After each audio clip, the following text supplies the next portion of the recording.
Je suppose que vous connaissez au moins de nom cet arbre magnifique, extraordinaire qui s'appelle le ginkgo. Le ginkgo, qu'on appelle aussi arbre abricotier d'argent, ou parfois arbre aux 40 écus, parce que c'est le prix qu'a payé un collectionneur français, un certain monsieur de Pétigny qui est allé en Angleterre et qui en avait acheté pour un certain nombre de guinées, ce qui ramenait l'arbre à 40 écus pièce. À l'époque, c'était pas rien. Eh bien, cet arbre extraordinaire l'est pour plusieurs raisons. D'abord, il s'agit pratiquement d'un fossile vivant. C'est l'arbre sans doute le plus ancien qu'on ait encore à l'état vivant dans nos jardins. Son existence est attestée un certain nombre de dizaines de milliers d'années avant les dinosaures.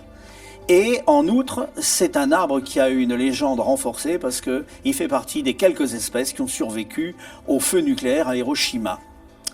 Ceci étant dit, en quoi est-il intéressant du point de vue botanique? Eh bien, c'est un arbre qui ne produit pas de graines parce que lorsque les fruits ou les pseudo-fruits poussent sur le végétal, la fécondation n'a pas lieu avant un certain temps.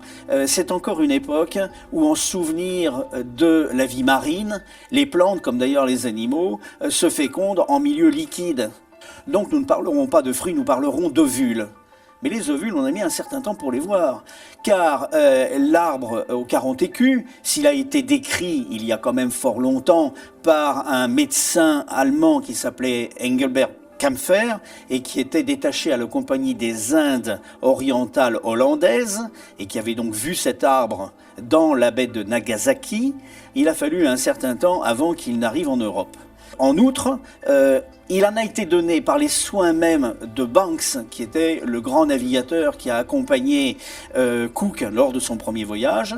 Il en a été donné au directeur du jardin botanique de Montpellier, qui était monsieur Broussonnet. Formidable, on sème des ginkgos, on a des ginkgos, et la malchance, il n'y a que des mâles. Alors, pour avoir une descendance avec uniquement des mâles, on ne sait pas encore le faire. Et donc on attend jusqu'au jour où M. Pyrame de Candolle, qui a pris la responsabilité du jardin botanique de Genève, trouve chez un voisin un sujet femelle. Formidable. Mais comment fait-on? Le sujet femelle est à Genève, les sujets mâles sont à Montpellier. Alors, idée, on va faire appel à l'horticulture. On envoie des rameaux de sujets femelles, et les jardiniers, à l'arrivée, les greffent sur les vieux sujets mâles. Et nous avons sur les branches femelles, très rapidement, des fruits. Enfin, des ovules plus exactement, comme je le disais, qui peuvent être envoyés dans l'Europe entière. Et voilà comment on a marié les ginkgos. C'est formidable, non?